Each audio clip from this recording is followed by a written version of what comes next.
एक समय की बात है। किसी गांव में एक ब्राह्मण रहता था। वो भगवान शिव और माँ पार्वती का परम भक्त था। वो ब्रह्म मुहूर्त में उठकर नित्य कर्मों से निवृत्त होकर जब तक वो भगवान शिव की पूजा नहीं करता था, तब तक उसे चैन नहीं आता था। पूजा अर्चना से जब भी उसे कोई दक्षिणा मिलती, वो उसी से अपना गुजारा चलाता। वो ब्राह्मण बड़ा ही दयालु था।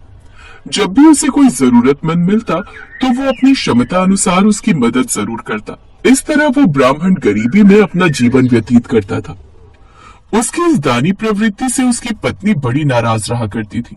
एक दिन, अरे सारा दिन बस ओम नमः शिवाय करते रहते हो। अरे कुछ काम धंधा भी कर लिया करो। वो अक्सर ब्राह्मण को कमाने को कहती, लेकिन वो सुनता ही नहीं था। और एक रोज, ओफो, ये तुम्हारी रोज रोज की किलकिल से मैं परेशान हो गया हूँ। ब्राह्मण एक पोटली में कपड़े और 2 आलू थैले में रखकर काम की तलाश में निकल पड़ा। चलते चलते दोपहर हो गई। अरे वो क्या, तालाब, इसमें डुबकी लगा लेता हूँ, फिर थोड़ा आराम मिल जाएगा, काफी थक गया हूँ। उसने ऐसा ही किया। वो तालाब में डुबकी लगाकर कुछ देर पेड़ की छांव में सो गया। संयोगवश उस ओर से माँ पार्वती और शिवजी गुजर रहे थे। माँ पार्वती बोली, प्रभु, इस ब्राह्मण का दुख क्यों नहीं दूर करते? पार्वती, ये सब कर्मों का फल होता है जो मनुष्य भोगता है। लेकिन प्रभु, ये आपका भक्त है, आप इसकी दरिद्रता दूर करें। माँ पार्वती के कहने पर भोलेनाथ ने पोटली में रखे 2 आलू लड्डुओं में बदल दिए। फिर वो वहां से चले गए। जब उस ब्राह्मण की आंख खुली तो उसे भूख लगी। उसने पोटली खोली तो उसे देखकर खुश हो गया। अरे वाह, ये तो बहुत अच्छा किया। रमा ने 2 लड्डू दे दिए मुझे, अब ये लड्डू खा लेता हूँ। उसने लड्डू खाया तो बोला, बड़ा स्वादिष्ट लड्डू है, मैंने ऐसा लड्डू पहले कभी नहीं खाया। उसने जल्दी से दोनों लड्डू खा लिए। फिर जैसे ही उसने फिर से पोटली खोली तो देखा पोटली में 2 लड्डू और रखे हैं। उसने एक लड्डू और खा लिया। फिर उसे पोटली में 2 लड्डू और दिखे। ये भला कैसा चमत्कार है। जय भोलेनाथ, ये आपकी ही कृपा है। अब ब्राह्मण वो लड्डू लेकर घर आ गया और अपनी पत्नी को सारी बात बताई। क्या आप सच कह रहे हैं? हाँ, तुम चाहो तो तुम भी खाकर देखो। अब ब्राह्मणी ने भी पेट भरकर लड्डू खाए।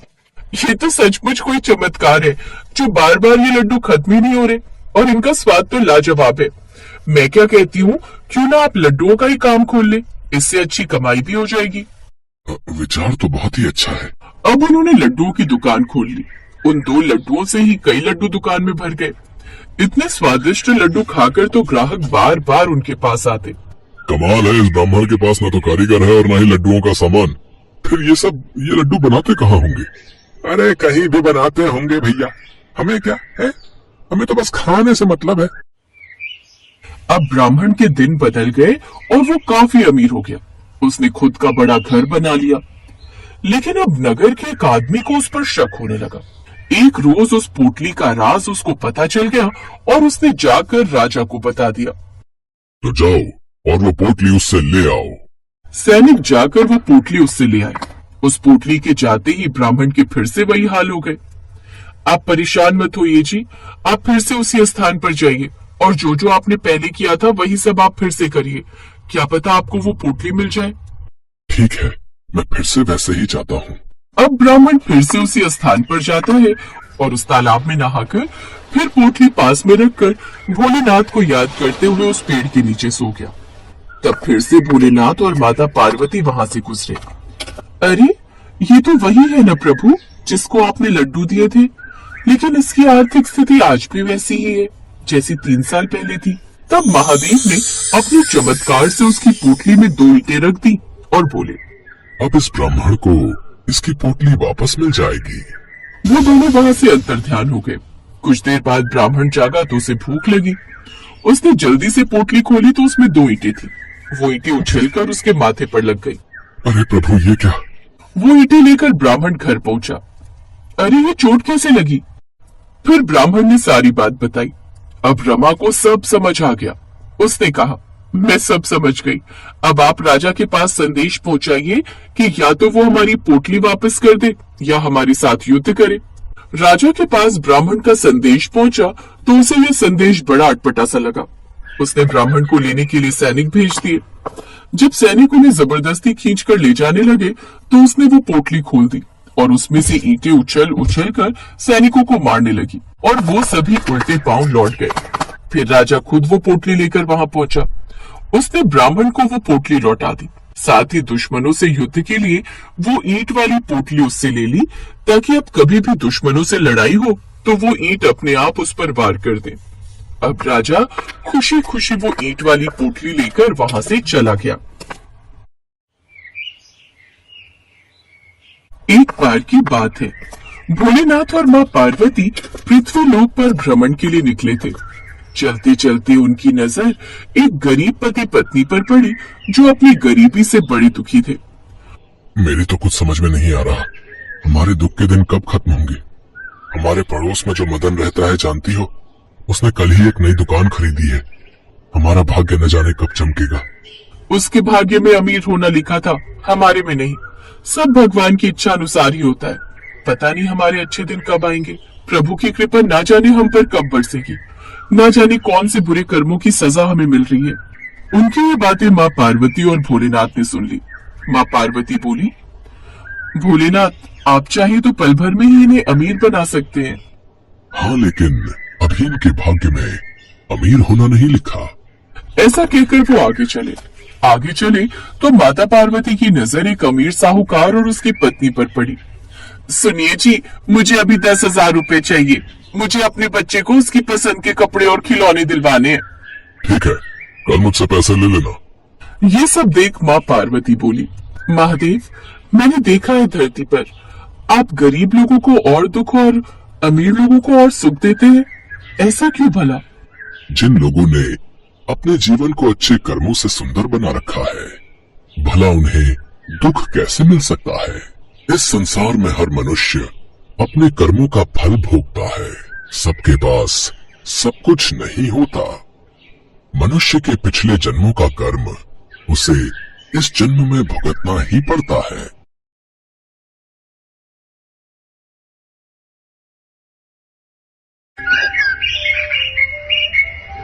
माता पार्वती बहुत गुस्से में थी और भगवान शिव के आने की प्रतीक्षा कर रही थी। शाम को भगवान शिव लौटे तो उन्होंने माता पार्वती को गुस्से में देखा। क्या बात है देवी पार्वती, आप बहुत क्रोधित दिखाई दे रही हैं। क्रोध ना करो तो और क्या करो स्वामी, आप तपस्या में और अपने अन्य कार्यों में इतने व्यस्त रहने लगे हैं कि आपने मेरी ओर तो ध्यान देना बिल्कुल ही बंद कर दिया है। जाइए, मैं आपसे बात नहीं करूंगी। अरे अरे देवी पार्वती, इतना क्रोध, क्या करूं? बहुत सारे कार्य थे जिन्हें करने में वक्त लग गया। पर स्वामी आपने मुझसे विवाह किया है, आपको मुझे भी तो वक्त देना चाहिए, पर आप बिल्कुल भी समय नहीं देते हैं। आपको पता है ना मैंने प्रातःकाल आपको क्या कहा था कि आप मुझे भ्रमण के लिए लेकर जाएंगे, पर आपने वो वादा पूरा नहीं किया। आज नहीं पिछले कई दिनों से मैं आपको ये बात कह रही हूँ कि मुझे भ्रमण पर जाना है। अच्छा ठीक है, कल तो मुझे बहुत जरूरी कार्य खत्म कर दे, उसके पश्चात चलते हैं। अच्छा कुछ बनाया है? बहुत जोरों की भूख लग रही है। मुझे पता था बात घुमा फिराकर कल और परसों पर ही आ जाएगी। मैं तो बस चूल्हा चौका ही निपटाती रह जाऊंगी, आप मुझे कहीं घुमाने नहीं ले जाओगे। ये बात मैं अच्छे से जानती हूँ। अब मैं कुछ नहीं बना रही खाने पीने का, मैं मायके जा रही हूँ। अपने आप बनाओ और खाओ। जब आप मेरी परवाह नहीं करते तो मैं क्यों आपकी परवाह करूँ? गणेश और कार्तिकेय का भी भोजन बना देना, आखिर पता तो चले आपको मेरी कितनी कमी महसूस होती है। क्या तुम मायके जा रही हो? अरे पार्वती, ऐसा मत करो। तुम जानती हो तुम्हारे बिना मैं अधूरा हूँ। मैं ये सब चूल्हा चौका, घर गृहस्थी कैसे संभालूंगा? ये सब मेरे बस की बात नहीं है। अरे पार्वती सुनो तो, अच्छा हम चलेंगे घूमने, अब ऐसे रूठ कर मत जाओ। नहीं, मैं जा रही हूँ, अब मैं कुछ दिनों बाद ही लौटूंगी। माता पार्वती पूरी तरह से रूठ चुकी थी। भगवान शिव जानते थे अब वो कुछ दिनों के बाद ही जब खुद उदास होंगी तो लौट आएंगी, पर कब ये नहीं पता था। माता पार्वती मायके चली जाती है और घर की और बच्चों की सारी जिम्मेदारी अब शिव जी पर आ जाती है। भूख लगी है, भूख। पिताश्री जल्दी जल्दी भोजन लाइए, भूख से मेरे पेट में दर्द हो रहा है। मुझे भी बहुत जोरों की भूख लगी है पिताश्री, जल्दी से भोजन लाइए। हाँ हाँ ला रहा हूँ। नंदी जरा मेरी मदद करो, मैंने रोटियां तो बना ली है, तुम बस मेरे साथ बच्चों को देने में मदद करो। ठीक है प्रभु। पिताश्री ये आलू की सब्जी है या पानी की सब्जी? इसमें आलू तो कहीं दिखाई ही नहीं दे रहे, केवल पानी ही पानी दिखाई दे रहा है। नहीं नहीं, आलू की सब्जी है, देखो खाकर बहुत स्वादिष्ट बनी है। पिताश्री रोटियां तो जली हुई है, एक भी रोटी ऐसी नहीं जो हम खा सके, आपने सारी रोटियां जला दी। कार्तिकेय भैया लगता है माताश्री की अनुपस्थिति में हमें तब तक ऐसा ही भोजन मिलेगा जब तक कि वो लौट नहीं आती। प्रभु सब्जी में नमक ज्यादा हो गया है। नंदी जो बना है चुपचाप खा लो, मैं वैसे ही बहुत परेशान हूँ। ये सब काम सचमुच पार्वती इतनी आसानी से कैसे संभाल लेती है, मुझे अभी तक समझ नहीं आ रहा। मेरे लिए तो ये घर के काम करना असंभव है, ये एक गृहिणी ही कर सकती है। पार्वती की कमी बहुत महसूस हो रही है।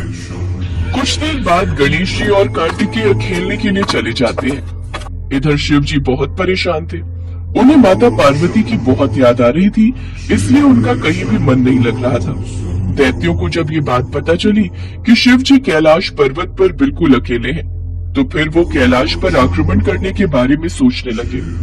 इस समय महादेव की शक्तियां क्षीण हैं, क्योंकि खबर मिली है कि पार्वती उनसे रूठकर मायके चली गई है।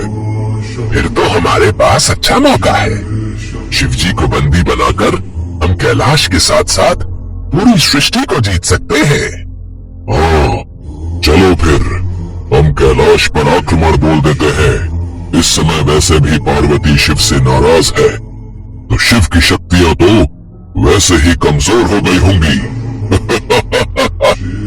दैत्य भगवान शिव से युद्ध के लिए तैयार हो गए। उधर शिव जी बहुत परेशान थे। देवी पार्वती तुम रूठकर मायके चली गई हो, तुम्हारे बिना कैलाश बिल्कुल सूना हो गया है, तुम्हारे बिना सब कुछ अधूरा है। मैं भी तुम्हारे बिना बहुत अधूरा हूँ, लौट आओ पार्वती। गणेश और कार्तिकेय भी तुम्हें बहुत याद कर रहे हैं और मुझे भी तुम्हारी बहुत याद आ रही है।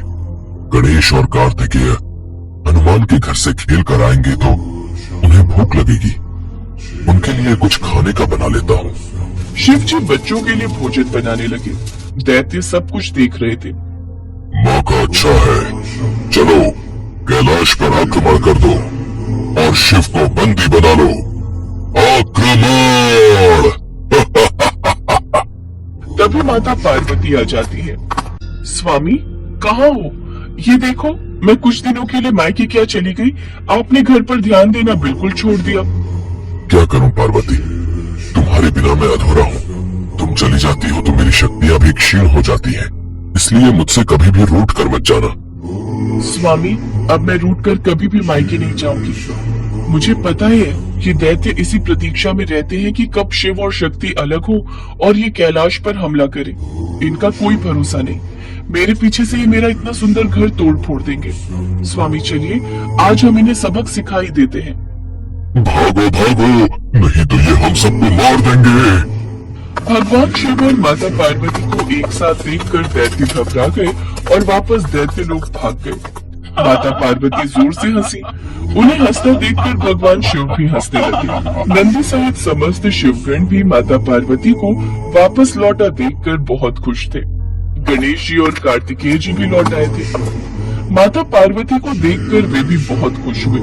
एक बार फिर से पूरा कैलाश खुशियों से झूमने